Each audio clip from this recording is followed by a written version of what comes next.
বা মান্থলিতে আমি বাথরুম পরিষ্কার করব, ঠিক আছে। So I had a commitment with the other people, ঠিক আছে। সো এই কমিটমেন্টটা বেসিক্যালি এখানে যেটা বলা হয়েছে যে আমি যখন কমিটমেন্টটা করেছি বা আমরা যখন একে অপরের সাথে কমিটমেন্টটা করেছি, তখন আমাদের মধ্যে কোনো রকমের এই ধরনের কোনো ফোর্সেবল একটা ব্যাপার ছিল না যে যদি কমিটমেন্টটা রক্ষা না করি তাহলে আমরা একজন আরেকজনের এগেইনস্টে সু করব। That means we never intended to create legal relation between us. ঠিক আছে? We just had a commitment, we just had an agreement which is in domestic nature, ঠিক আছে, or social nature. So we never intended to basically create legal relation. আচ্ছা, এখন দেখেন তারপরে যেটা বলা হচ্ছে সেটা হচ্ছে যে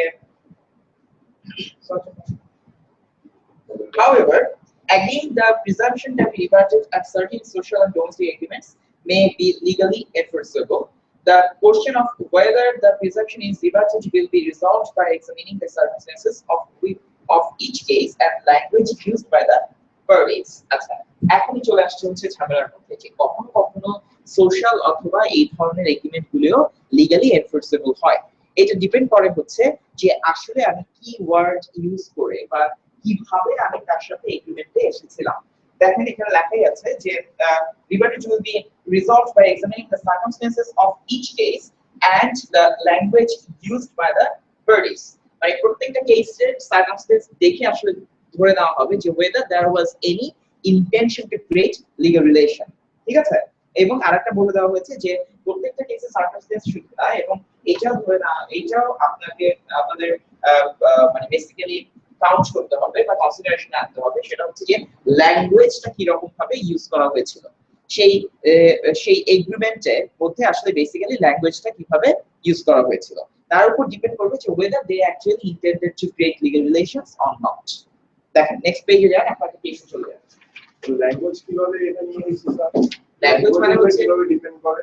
ল্যাঙ্গুয়েজ মানে আমি এখন কতটুকু মানে আমি যদি এমন কিছু বলে থাকি যেখানে কিনা স্পষ্টভাবে বলে দেওয়া হচ্ছে যে তুমি যদি এটা না করো তাহলে কিন্তু আমি কোর্টে যাব, ঠিক আছে।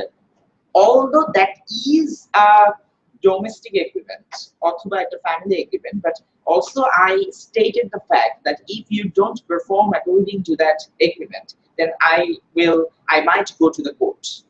এই যে আমি একটা ল্যাঙ্গুয়েজ আমি বলেছিলাম বা লিখেছিলাম বা আরেকজনকে উইটনেস রেখে বা সাক্ষী রেখে বলেছিলাম, এই ল্যাঙ্গুয়েজের উপরেই আবার কোর্ট ইন্টারপ্রেট করবে, বলবে যে well he actually said that if you don't do the things according to the agreement, then he might go to the court. That actually means he actually intended to create legal relation, ঠিক আছে।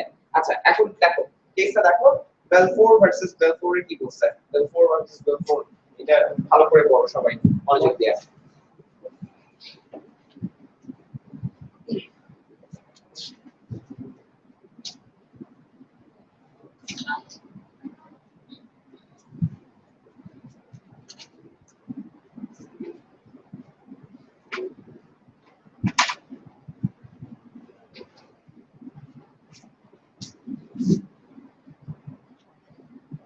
এটাও পড়ো আর married versus married পড়ো, আমি যে কোনো topic পড়বো আমাকে এক্সপ্লেইন করবে, আমি একটু নামাজটা করে পড়ে আসি।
না দরকার আছে জিজ্ঞাসা কিন্তু একটা তো 6:30 আধা ঘন্টা বেশি করে দেবে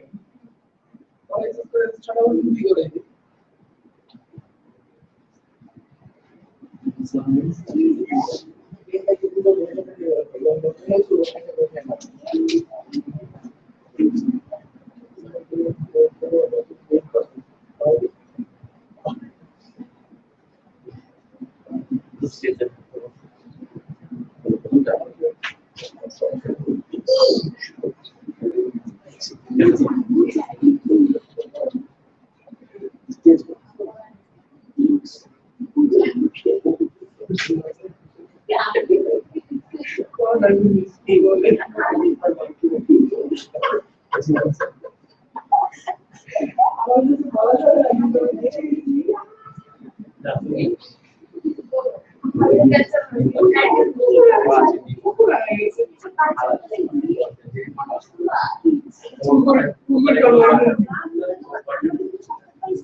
বললো কি তোমাকে নিয়ে যাবে কোথায় সিয়াম আসবে না তাহলে কি আরে আসবে না বলে দিল আসতে পারা না ওরে আমি দৌড়িয়েছি আমি এত দৌড়িয়েছি তুমি দৌড়িও না তুমি আমি খুব দৌড়িয়েছি বড় বড়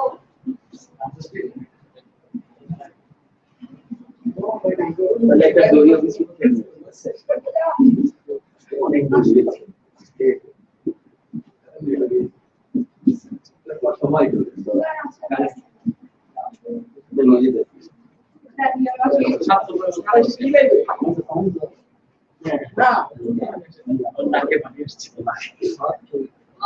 আজকে সারাদিন আচ্ছা ওরে ছাড়ো না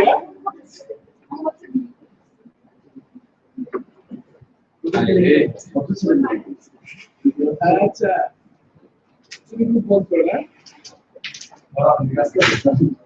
ঠিক আছে সেটা সবাই জানে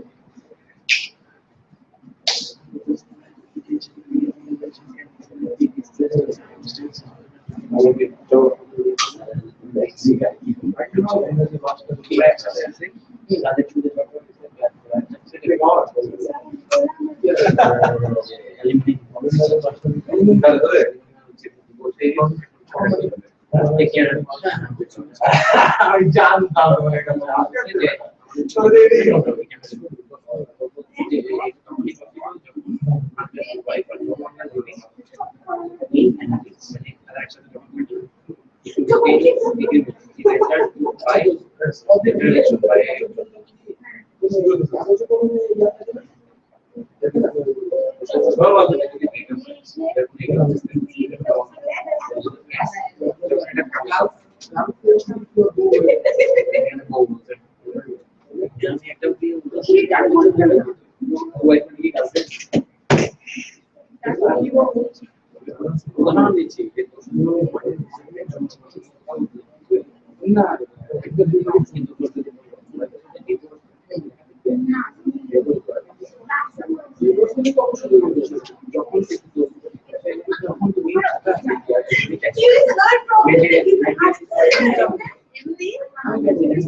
Bring so much happiness already. Sir,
এই বুকগুলো তাহলে আমাদের কি এখান থেকে কিনতে বললো কেন যখন দিয়েছে?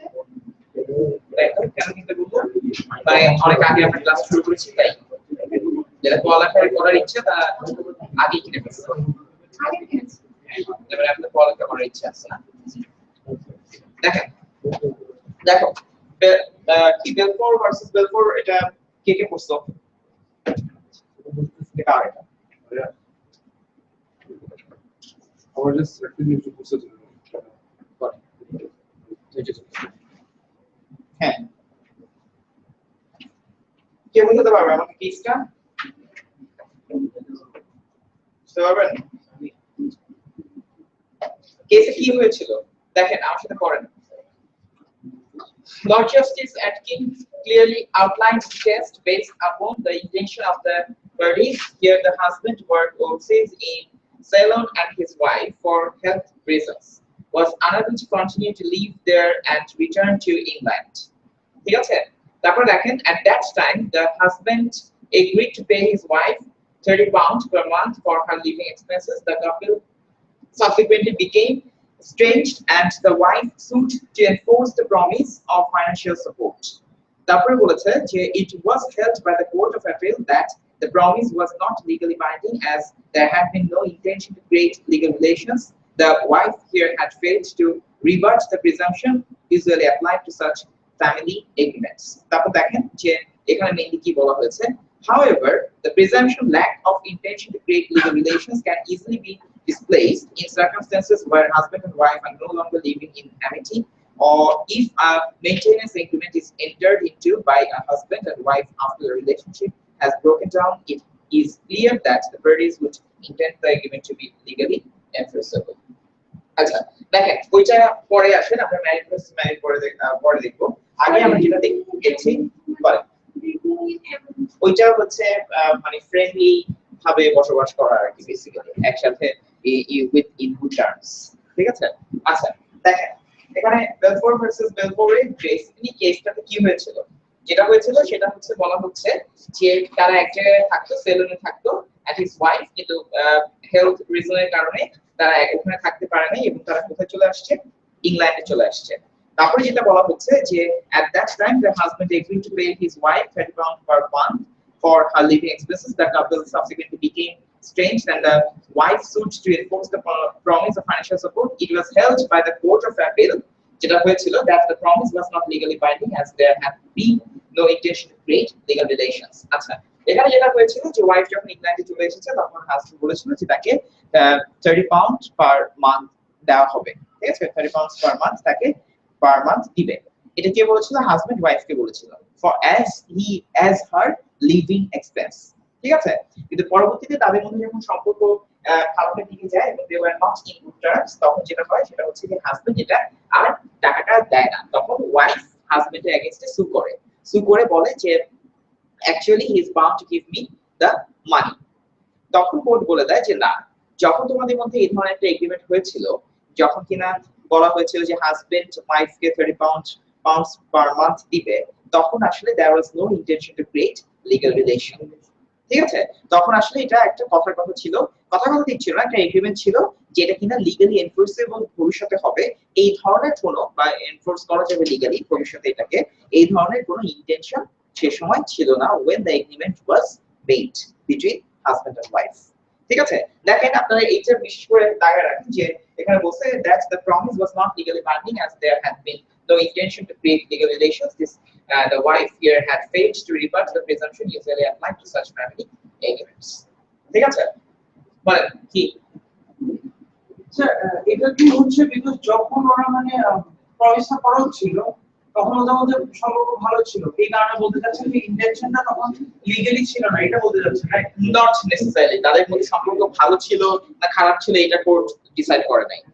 মানে যদি ধর এমন কেস হতো এফ সেম প্রমিসটা করছে বাট এমন সময়টা যখন ধর ওদের প্রবলেম হচ্ছে, হ্যাঁ আর কোনো একটা রিজনের অবস্থা ঠিক আছে যেমন 30 পাউন্ড, ওই সময় কি এটা বলতে যে ইন্টেনশন ছিল এটা লিগ্যালি বাইন্ডিং হওয়া? ইট ডিপেন্ডস, পরে কেসটা করলেই বুঝবেন। বুঝছো, দেখো তারপরে দেখো however the presumption lack of intention to create legal relations can easily be displaced in circumstances where husband and wife are no longer living in amity। ঠিক আছে, তারপরে বলছে যে if a maintenance agreement is entered into by a husband and wife after the relationship has broken down, it is clear that the parties would intend the agreement to be legally enforceable। যখন কিনা husband আর ওয়াইফের মধ্যে সম্পর্ক খারাপ হয়ে যায় এবং তাদের মধ্যে ব্রেকডাউন ঘটে, তারপরে যদি কোনো একটা এগ্রিমেন্ট করে তাহলে সাধারণত যেটা হয় সেটা লিগালি এনফোর্সেবল একটা এগ্রিমেন্ট হয়ে থাকে। ঠিক আছে, তার মানে কি, তার মানে হচ্ছে রিলেশনটা যখন খারাপ হয়ে যায় তখন তারপরে যে এগ্রিমেন্টটি করুক না কেন তারা এইভাবে এগ্রিমেন্টটা করে যাতে করে ভবিষ্যতে যদি এই এগ্রিমেন্টের বাইরে কেউ যেতে চায় তাহলে তার এগেইনস্টে লিগ্যাল অ্যাকশন যাতে নেওয়া যায়। ঠিক আছে, তারপরে কেসটা দেখেন ম্যারিজ ভার্সেস ম্যারিজ যেটা হয়েছিল এটা বললে বুঝবেন, সেটা হচ্ছে যে husband and wife were married in 1941 and had 3 children. In 1966, the husband left home to live with another woman. The matrimonial home, a freehold house, was in the joint names of husband and wife and was subject to an outstanding mortgage of some 180 pounds. ঠিক আছে? আচ্ছা, এই পর্যন্ত বুঝছেন কি বলছেন? কি কি বুঝছেন? কি বুঝছেন? না, আমি কি বুঝছেন? টক করো। বুঝছি স্যার বলতেই হবে না। হাজবেন্ড আরেকটা বিয়ে করে ফেলছে, আরেকটা মহিলার সাথে থাকা শুরু করছে এবং তাদের জয়েন্ট নেমই হয়েছে। জয়েন্ট নেমে কি হয়েছে? মানে ওয়াইফের হাজবেন্ড মানে ওয়াইফ দুজন হাজবেন্ডের নেমই নিছে এরকম কিছু।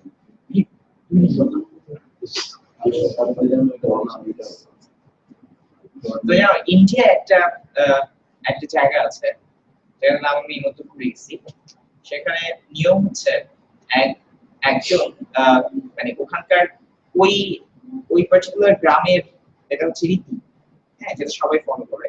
একজন 4 ভাই 5 ভাই যাই হোক একজনকে বিয়ে করতে পারে, মানে একজন ওয়াইফ হবে 4 ভাই 5 ভাই, মানে 4 ভাই যদি আপন থাকে তাহলে তার একজনই ওয়াইফ হবে। মানে কত রকমের যে পৃথিবীতে কত কিছু এখনো আছে এই সিভিলাইজড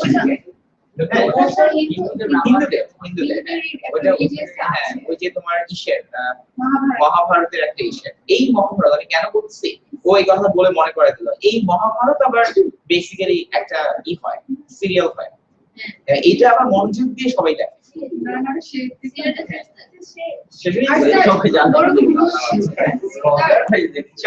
আমি জানি না, আমি I heard about this যে মহাভারত দেখবো, মহাভারত কি যখন আমি আবার এই রিসেন্টলি পেপারে না মহাভারত নিয়ে একদম মানে আমার কাজিন স্টার বাংলাদেশের প্রোগ্রাম ওদের কি বুঝতে আছে স্টোরি পুরো পড়েছে। হ্যাঁ, কিন্তু এটা বেসিক্যালি চিন্তা করো যে এই জিনিসটা এখন ও যে বলতো যে একজনের নামে দুইজনের চলতেছে বা এই ধরনের কিছু নাই, ইটস নট লাইক মহাভারত, হ্যাঁ, দ্যাট ইজ সামথিং এলস। ভালো করে পড়ো, পড়ে বুঝো, পড়া শিখতে হবে।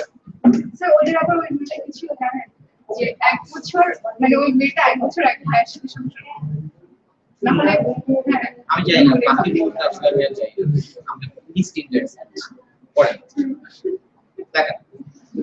দেখো এটা দেখো ম্যারিড ভার্সেস ম্যারিড একটু ডিফারেন্ট একটা সিচুয়েশন অ্যারেঞ্জ করেছিল। আগেরটা যেরকম হয়েছিল, এই সবাই শুনেন স্যার নিজের কথা বাদ দেন, আগের কেসে যেটা হয়েছিল what happened to the previous case that was মানে বেলফোর ভার্সেস বেলফোর, যেখানে দেখানো হয়েছে যে তাদের মধ্যে যে বেসিক্যালি যে এগ্রিমেন্টটা ছিল that was not legally enforceable because of the fact that they never intended to create legal relations while having the agreement, ঠিক আছে। আর পরের কেসটা ম্যারিড কেসটা একটু ডিফারেন্ট। এখানে দেখানো হবে যে আমি বলে দিচ্ছি এখানে আছে না, এখন ডিসিশনের দরকার নাই, এখানে আগে ফ্যাক্টটা ভালো করে বুঝেন তারপরে বুঝবেন যে এটা ডিসিশনটা কি ছিল। দেখেন পরে বুঝেন, আসলে এই যে অত বুঝে নাই পরে কিন্তু বুঝছি স্যার কি লিখছে প্রথমে। ফাহিম কি বলছো বলো? First 3 lines some 180 pounds পর্যন্ত কি বলছে সেটা বলো।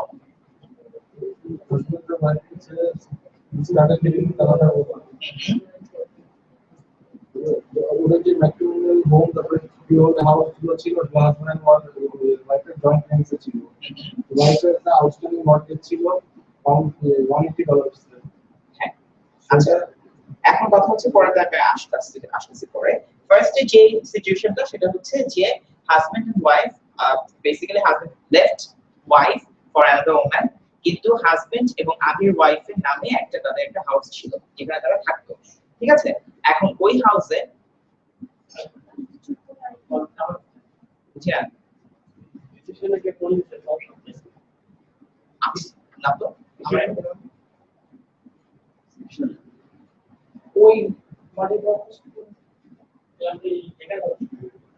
ওই পাশে কিছু আচ্ছা যেটা বলতেছিলাম যে তখন কি হলো, তাদের নামে একটা হাউস ছিল ফ্রিহোল্ড, যেটা ম্যাট্রিমোনিয়াল হাউস, সেটা আবার মর্টগেজ দেওয়া ছিল।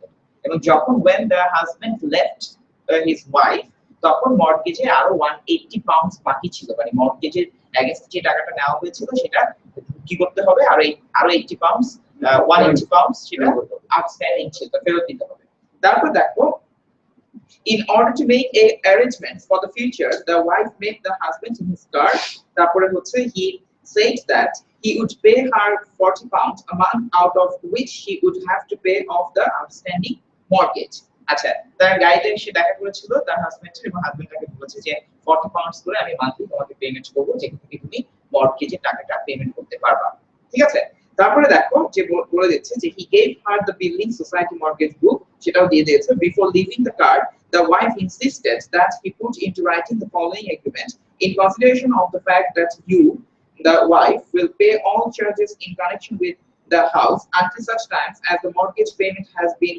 completed when the mortgage payment has been completed I the husband will agree to transfer the property into your sole ownership ও এটা একটা লিখে নিয়ে আসছে যেখানে কিনা তাকে সিগনেচার করার জন্য ইনসিস্ট করা হয়েছে যেখানে বলা হয়েছে যে যখন মর্টগেজের সব টাকা শেষ পরিশোধ হয়ে যাবে তখন এই যে হাউসটা এটা ওয়াইফের নামে যাতে হাজবেন্ড লিখে দেয় সোল ওনারশিপ একদম একভাবে ওয়াইফের নামে লিখে দেয় ঠিক আছে তো দুজনের নামেই আছে হ্যাঁ তারপরে দেখো বলছে যে the husband signed and dated this agreement say signature করেছে এবং এটা কি করেছে এটা সে ডেট সহ সিগনেচার করেছে তারপরে যেটা হয়েছে যে when the mortgage was paid off the husband refused to transfer the house as agreed যখন কিনা মর্টগেজের টোটাল টাকাটা দিয়ে দেওয়া হয়েছে তখন হাজবেন্ড এটাকে রিফিউজ করতে চাচ্ছে হাজবেন্ড কি করতে চাচ্ছে যে বেসিক্যালি এখন বলছে যে না আমি আমার হাউসটা এখন তোমার নামে ট্রান্সফার করব না আমাদের দুজনের নামে আছে দুজনের নামে দেখো কোর্ট কি বলছে held by the court of appeal the written agreement was intended to create legal relations the presumption of fact against such an intention where arrangements were made by a husband and wife living in amity did not apply to arrangements made when they were not living in amity but were separated or about to separate in these circumstances it might safely be presumed that they intended to create legal relations আচ্ছা আমি আপনাদেরকে আগের পেজে চলে যাব ওখানে আমি একটা জিনিস দেখাই দিই দেখেন যে the question of whether the presumption is rebutted will be resolved by examining the circumstances of each case and the language used by the parties এর আগে রাখেন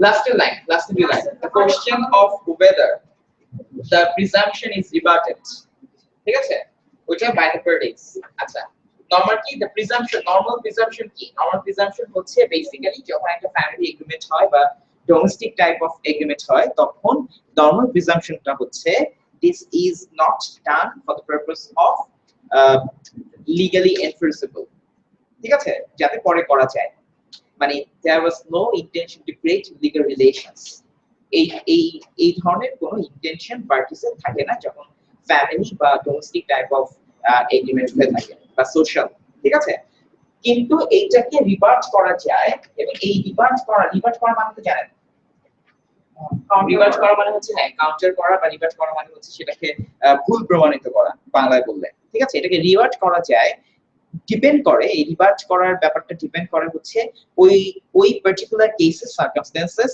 এবং ল্যাঙ্গুয়েজ তারা ইউজ যেটা করেছে তার উপরে যদি ওই সার্কামস্ট্যান্স এবং ল্যাঙ্গুয়েজ অ্যানালাইসিস করে কোর্ট দেখে যে না there was basically intention to create legal relation তখন এটা লিগ্যালি এনফোর্সেবল হবে বুঝতে পেরেছেন আচ্ছা তারপরে দেখেন যে এখানে ম্যারিজ ভার্সেস ম্যারিড এটা আমি ওখানে কেন গেলাম আমি কারণ দেখেন লাস্টে এখানে কোর্ট বলেছে যে the written agreement was intended to create legal relations বলি দেওয়া হয়েছে I mean that was a proper contract ঠিক আছে তারপরে বলছে যে the presumption of fact against such an intention where arrangements were made by a husband and wife living in amity মানে হচ্ছে যারা যখন সুখী শান্তিতে বসবাস করতেছিল হ্যাঁ তখন যদি একটা অ্যারেঞ্জমেন্ট হয় তাহলে সেটার সিচুয়েশনটা একটু ডিফারেন্ট হবে did not apply to arrangements made by a husband and wife living in did not apply to arrangements made when they were not living in amity ঠিক আছে মানে সুখে শান্তিতে বসবাসকালীন সময় যে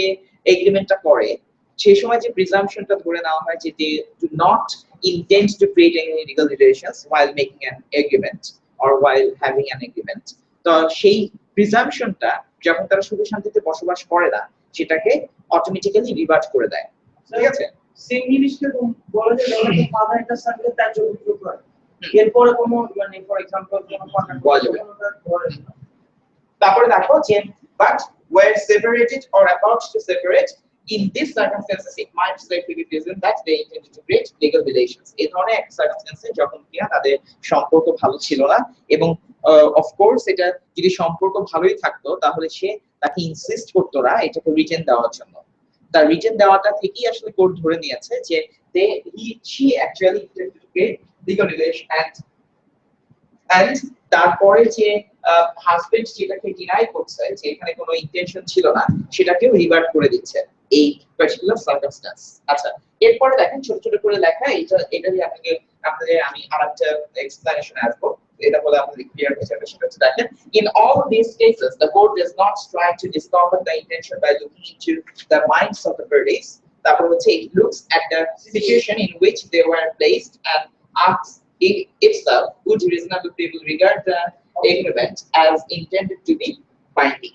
ঠিক আছে? আচ্ছা, এখানে একটা যে জিনিসটা এখন বলা হচ্ছে বা যে জিনিসটাকে দিয়ে বেসিক্যালি এটাকে জাজ করা হচ্ছে whether they actually have the intention to create legal relations, সেটা হচ্ছে যে হাজবেন্ড এখানে খুব সহজেই বলতে পারে যে well I did sign the agreement but I never intended to create legal relation. That was not in my mind. ঠিক আছে? এটা হাজবেন্ড খুব সহজেই আর্গু করতে পারে যে well আমার wife although we are not having good terms but also she actually wanted me to sign the agreement. I did it without having any second thought. ঠিক আছে? এটা বলতেই পারে যে আমি কোনো চিন্তা ভাবনা না করি আমি সিগনেচারটা করে দিয়েছি, but that doesn't mean I actually intended to create legal relation with my wife. এটা সে বলতেই পারে। তখন কোর্ট বলবে যে no, that is not the point. The point is তোমার জায়গায় যদি একটা রিজনেবল পারসন থাকতো সে যখন এই সিগনেচারটা করতো সে কি চিন্তা করতো? Of course একটা রিটেন ডকুমেন্টে যখন কিনা যেখানে কিছু টার্মস এন্ড কন্ডিশনস লেখা থাকে এবং সেটাকে রিটেন করে নিয়ে আসা হয়, অফ কোর্স ধরেই নেওয়া হয় যে সেখানে যে কিনা এটা চাচ্ছে তার একটা ইন্টেনশন থাকে যে পরবর্তীতে এটা এই ডকুমেন্টের উপর বেস করে সে কোনো লিগ্যাল অ্যাকশন নিতে পারবে। ঠিক আছে? বলেন এরকম এক্সকিউজ করে দিতে পারবে যে আমি না পড়ে যে সাইন দিয়ে দিছি ওকে? না, এটা কোনো এক্সকিউজ না। এটা সবসময় মাথায় রাখবেন। একটা কন্ট্রাক্টে ধরেন কেউ যদি সিগনেচার করে, it is presumed that he actually read it before signing the contract. এটা প্রেজেন্ট করে দেবে। এটা যদি কখনো সে বলে যে আমি এটা পড়ি নাই, বলেন তাহলে কি দেখায়? ওই যে মানে এরকম পেজ সিগনেচার করে দিচ্ছে, যে একটা মুভিতে দেখাচ্ছে যে অনেক মুভিতেই লেখা যে পেজে সিগনেচার করে দিচ্ছে। পার্টিকুলারলি এরকম সিচুয়েশন আমার সবচেয়ে বেশি যে মুভিটা মনে পড়ে ওটা হচ্ছে ভুলে গেলাম, মানে সিচুয়েশনটা মনে পড়তেছে, মুভির নামটা মনে পড়তেছে না। মানে এই যে দেখা যায় যে তারা ওই কি পেপারে সিগনেচার করে আর কি, কাকে দিয়ে কি সিগনেচার, এনিওয়ে সব সম্পত্তি লেখা নিয়ে যায় না কি করে যায়। সো বেসিক পয়েন্টটা হচ্ছে সে কখনো এটা আসলে আর্গু করতে পারবে না যে I did not read it but I signed it. He cannot basically argue. But under duress, if someone who signs something, ওইটা কি বলে duress মানে হচ্ছে কাউকে যদি ভয় দেখায় তারপর সিগনেচারটা না হয় সেটা আলাদা ব্যাপার, সেটার জন্য আলাদা ল আছে। ঠিক আছে? বাট নরমালি মিস্টেক করে সাইন করে দিল, পরে রিয়েলাইজ করলো সেটা মানে পড়ে বা কোনো একটা কিছু প্রবলেম আছে, ওই যদি পরে বলে যে আমি ডিউরেশনের জন্য করছি, না বলতে হবে না, সমস্যা নেই, বললেই হবে, প্রমাণ করতে হবে। প্রুফ করবে কেন? আমার প্রশ্ন হচ্ছে মানে কে প্রুফ করবে? মানে if he goes to the court and believe আমার ডিউরেশন করছে, ও বলতেছে না আমি তো কিছু করি নাই, তখন মানে জিনিসটা সলভ করবে কেন? ডিউরেসে করলে ডিউরেস মানে কি? মানে হচ্ছে যে তোমার কোথাও করে দিয়েছে, অ্যাকচুয়ালি লাইফ করছে, লাইফে আমরা লাইক করছে না, তোমাকে বেসিক্যালি ভয় দেখাচ্ছে। ডিউরেস হচ্ছে তোমাকে ভয় দেখাচ্ছে, তো ভয় দেখালে তো অবভিয়াসলি এখানে সে এভিডেন্স দেখাতে পারলে ডিউরেস ক্লেম করতে পারবে, আর এভিডেন্স দেখাতে না পারলে হবে না। As simple as it is. মানে সম্পূর্ণ ডিপেন্ড করবে হচ্ছে যে এভিডেন্সের উপর কি ঠান্ডা লাগছে। আচ্ছা দেখেন, তাহলে এটা বুঝতে পারলেন। তারপর দেখেন this question here was answered in the affirmative and the wife was entitled to a declaration that she was the sole owner of the house and to an order that the husband transferred to her. ঠিক আছে? তার মানে এখানে court বলে দিয়েছিল যে হ্যাঁ actually they had the intention to create legal relations since the husband signed the document and they were not in good terms এই তিনটা আর্গুমেন্টের উপরে বেস করে বা এই তিনটা প্রপার ফ্যাক্টস এর উপরে বেস করে কোর্ট বলে দিয়েছে যে না এখানে আসলে intention to create legal relations ব্যাপারটা ছিল so they were in a contract and the husband cannot breach the contract he will have to transfer the sole property okay minor brown right this is minor brown এটা কোথায় এখানে বলতে হবে না হ্যাঁ এটা অবজেক্টিভ টেস্ট ট্রু আচ্ছা তারপর দেখেন যে এখন দেখেন similar problems of intention can arise between other family members কি other family members সেটা হচ্ছে জোনস ভার্সেস প্যাটাফাটন কেসটা পড়েন সবাই পড়ে এইটা আমাকে এক্সপ্লেইন করে বুঝাবেন সুন্দর করে ঠান্ডা মাথায় পড়েন কারণ কেসের ফ্যাক্টটা অনেক বড় স্যার রিপোর্টের বাংলা অর্থ হচ্ছে হ্যাঁ ভুল প্রমাণিত করা হ্যাঁ তাই তো হ্যাঁ রিভার্ট করা right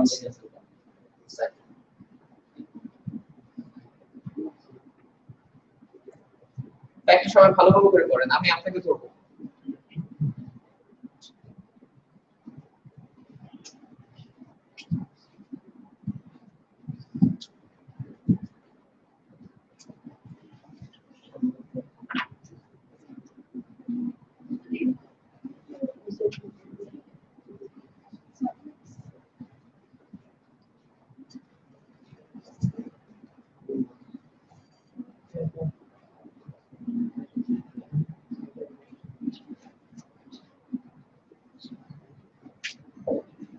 time Asan Malko. Okay. How many viewers? 3 viewers. Time. Have for it. Fine. You read.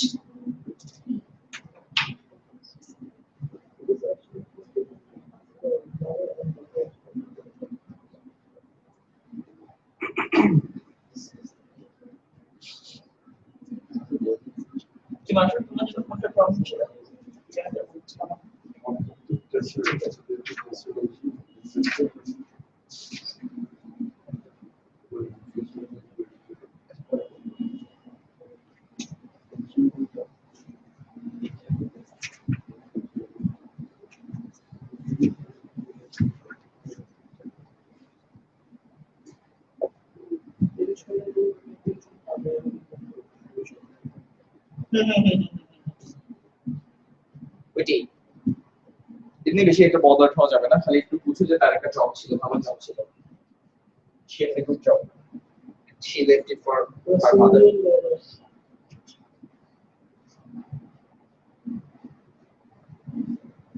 কয় রকমের ডলার আছে basically Australian USA West Indies Africa Canadian dollars, Singaporean dollars, exactly. Dollar কি এগুলো একই নাম এত দুই রাখা দরকার চেঞ্জ করে ফেললি পারে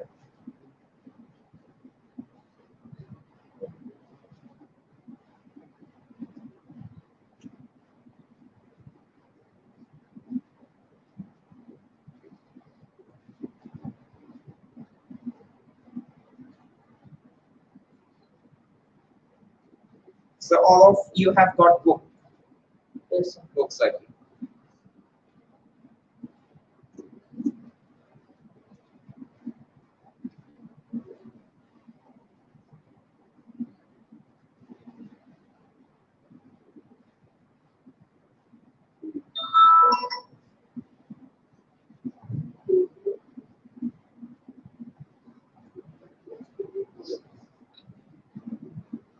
Hello.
Very funny time.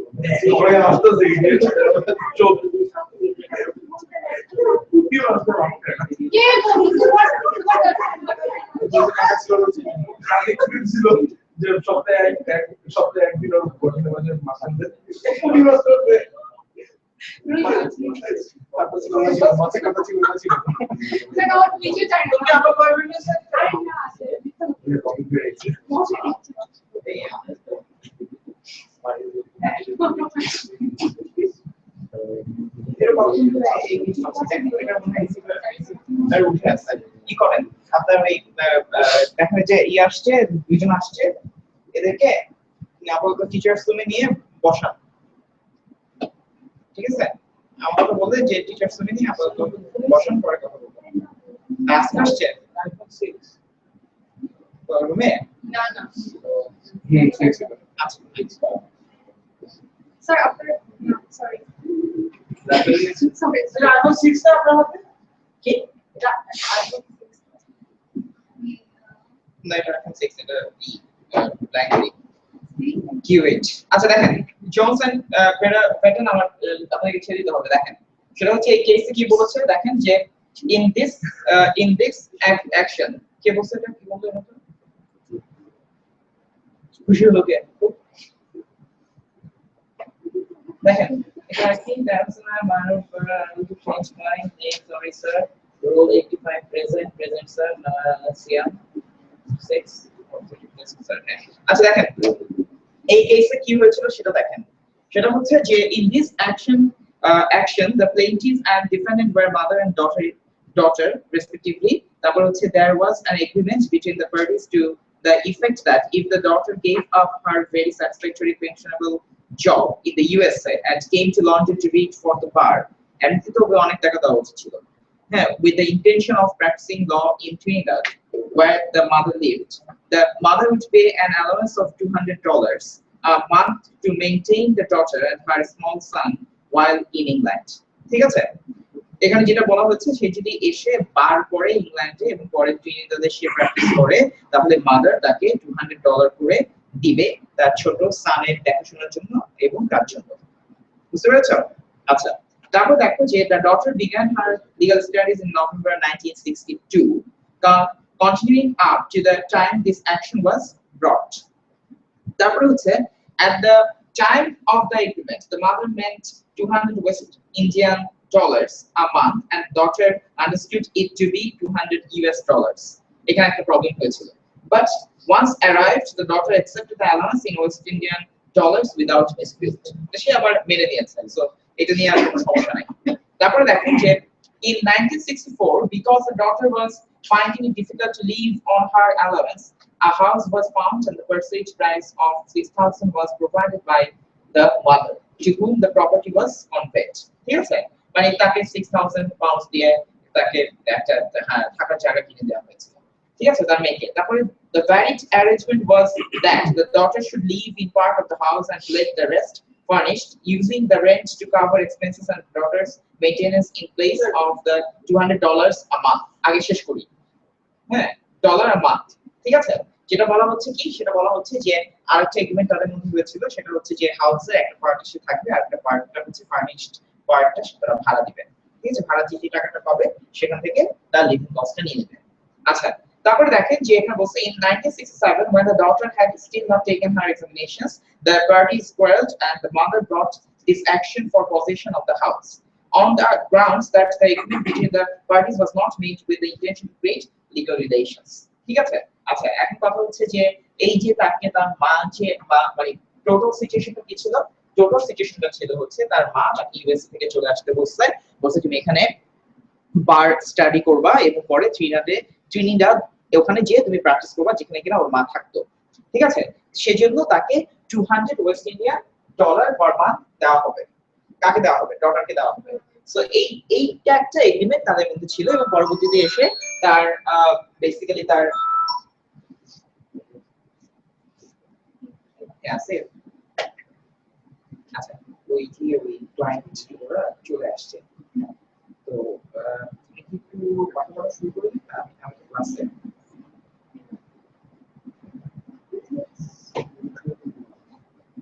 Sir আসবে, স্যার অবশ্য বলছিল যে তুমি শুরু করতে পারো, স্যার চলে আসবে কিছু তাহলে একসাথে না।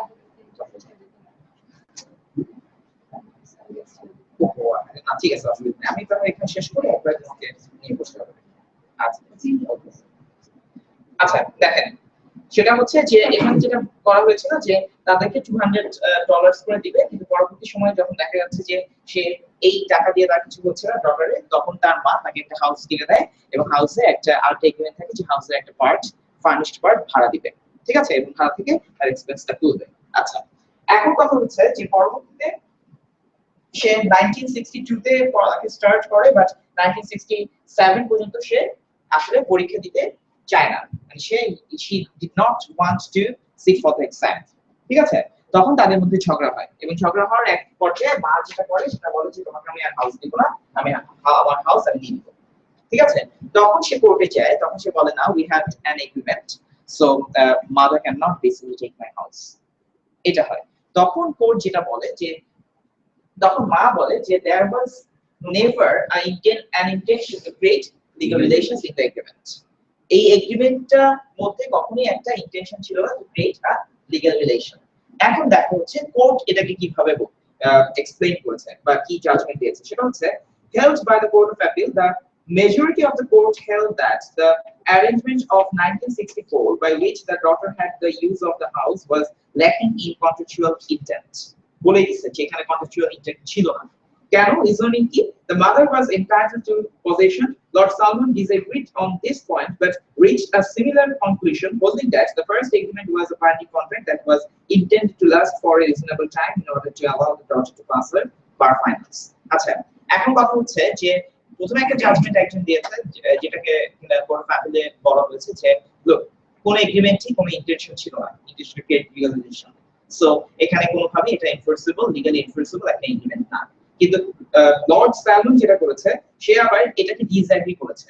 সে আবার দুইটাকে আলাদা আলাদা ভাবে দেখেছে। প্রথম এগ্রিমেন্ট যেটা কিনা বলা হয়েছে যে ইউএসএ থেকে এসে তারপরে এখানে থাকবে, তার এগেইনস্টে তাকে $200 দেওয়া হবে, আর পরে এগ্রিমেন্টটাকে সে আলাদা ভাবে দেখেছে। প্রথম এগ্রিমেন্টের কথা সে কি বলেছে যে holding that the first agreement was a binding contract that was intended to last for a reasonable time in order to allow the daughter to pass her bar finals। ঠিক আছে, প্রথমটাকে ধরা হয়েছে যে হ্যাঁ সেখানে একটা লিগ্যাল ইন্টেনশন ছিল, এবং সেখানে একটা ইমপ্লাইডলি একটা কথাও বলা ছিল যে তোমার বার ফাইনালস দেওয়া পর্যন্ত রিজনেবল টাইমের মধ্যে তুমি বার ফাইনালস শেষ করবা, এবং এই পর্যন্ত আমি তোমাকে আসলে $200 দিব। ঠিক আছে, সো এই যে একটা রিজনেবল পিরিয়ড অফ টাইম বলেছে, এইটা একটা কনসিডারেশন হিসেবে চলে আসছে। ঠিক আছে, আবার বেসিক্যালি আবার কি হয়েছে যে সেও আবার $200 দিচ্ছে, আবার সেও ইউএসএ থেকে চলে আসছে। তো এখানে লর্ড সাইমন যেটা পয়েন্ট আউট করার চেষ্টা করেছে যে হ্যাঁ প্রথমটা চাইলে লিগ্যালি এনফোর্সেবল একটা কন্ট্রাক্ট হিসেবে ধরা যায়, বাট পরেরটা যেটা বলা হয়েছে যে however when 5 years had elapsed then he considered that the contract had lapsed, মানে 5 বছরের মধ্যেও বার পাস করতে পারছে না, that is basically your problem। কার প্রবলেম? ডটারের প্রবলেম। ঠিক আছে, তার মানে কি যে একটা রিজনেবল পিরিয়ড অফ টাইমের জন্য আসলে তোমার মা তোমাকে বলেছে যে তুমি এসে বার পাস করো, তাহলে আমি তোমাকে ততদিন পর্যন্ত আমি আসলে বেসিক্যালি তোমার লিভিং এক্সপেন্সটা দিয়ে দিব, তোমার এবং তোমার সানের। ঠিক আছে, কিন্তু পরবর্তীতে দেখা গেছে যে 5 বছরেও দেখেন আপনি এখানে হচ্ছে ফার্স্ট লাইনটা হচ্ছে দেখেন যে ওই যে বলতে যে when the daughter had still not taken her examinations, মানে তারা 2000 মানে 4 বছর 5 বছরেও 5 বছর 1962 তে স্টার্ট করে 1967 এও সে কি করে নাই, এক্সাম দেয় নাই, তখন তাদের মধ্যে আসলে ঝগড়া হয়েছে। আচ্ছা, তারপরে দেখেন যে এখানে বলা হচ্ছে যে in relation to the second agreement concerning possession of the house, he considered that it was so vague and ambiguous that it was incapable of being described as a contract। এটাও বলছে যে এটা কন্ট্রাক্ট না। ঠিক আছে, মানে বলছে যে ওয়েল পরেরটা প্রথমটা যদি কন্ট্রাক্ট ধরাও হয় because of the fact that reasonable time পিরিয়ডের মধ্যে এটা করা হবে, পরেরটা একটা কন্ট্রাক্ট না, এটা হচ্ছে ভেগ এন্ড অ্যাম্বিগুয়াস ছিল। এখানে এমন কোনো পার্টিকুলারলি এমন কোনো সিচুয়েশনকে ডেসক্রাইব করা যাচ্ছে না, বা এমন কোনো সার্কামস্ট্যান্স দেখানো যাচ্ছে না যেটাকে দিয়ে কিনা বলা যাবে basically they had the intention to create legal relations by agreeing the facts. ঠিক আছে, সো এখানে এটাই বলেছে। তারপর দেখেন যে এটা আর নিজেরা ভালো করে, আমি একটু ফাস্ট গেলাম, বাট নিজেরা একটু ভালো করে পড়ে দেখবেন, আমি নেক্সট দিন আপনাদের বলবো। আর এখন আমি রোল কল করতেছি, রোল কল আমরা করে নিতে পারবো আপনি যদি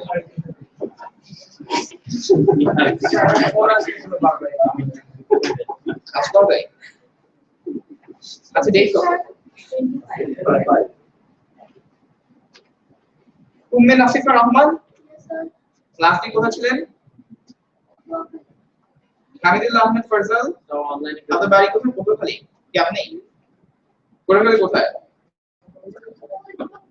হ্যাঁ পটুয়াখালী শহরে।